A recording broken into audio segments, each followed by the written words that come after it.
The city of New Eden sprawled before me like a labyrinth of steel and neon. Its towering skyscrapers piercing the smog-choked sky like shards of glass.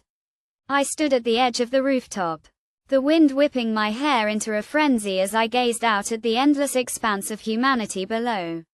I had seen my fair share of battles, fought in the darkest alleys and most forsaken corners of this city.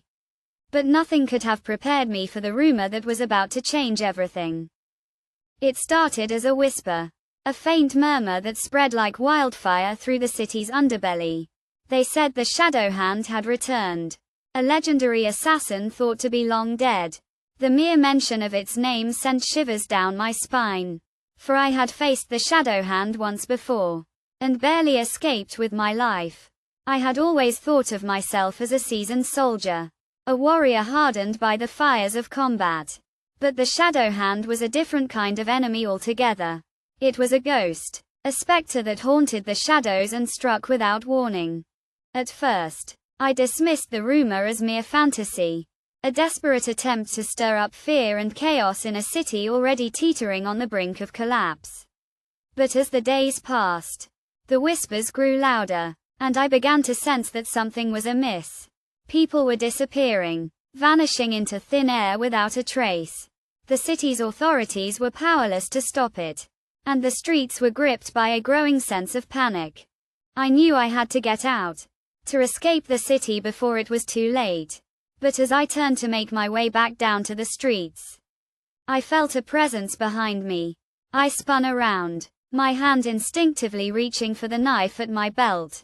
But there was no one there. The wind howled through the rooftop, sending debris swirling through the air. And for a moment, I thought I saw a figure, a shadowy form that vanished into thin air. I knew then that I was in grave danger. The Shadowhand was real, and it was coming for me. I sprinted down the stairs, my heart pounding in my chest. As I desperately sought to escape the city's deadly grasp, I weaved through the crowded streets, dodging pedestrians and leaping over obstacles as I fled from the unknown terror that pursued me. But no matter how fast I ran, I couldn't shake the feeling that I was being herded, driven towards some unknown fate. The city seemed to be shifting and twisting around me, its streets and alleys morphing into a maze from which I couldn't escape. I stumbled through the darkness, my breath coming in ragged gasps, as I desperately sought to find a way out. And then, just when I thought all was lost, I saw it, a glimmer of light in the distance, a beacon of hope in a city that seemed determined to consume me. I sprinted towards it, my legs pumping furiously as I burst through the doors of an abandoned church. I slammed them shut behind me, leaning against them to catch my breath. And that was when I saw it, a figure, standing in the shadows, watching me. But as I looked closer, I realized that it wasn't the Shadowhand at all.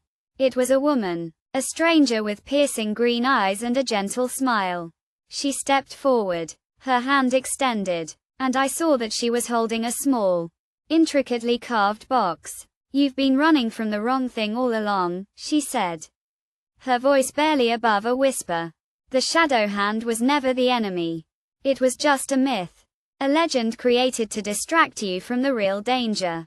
As I took the box from her, I felt a weight lift from my shoulders. I opened it, and inside, I found a small, silver key. It was the key to the city's hidden underground, a network of tunnels and passageways that only a select few knew existed. The woman smiled, and I realized that I had been wrong all along.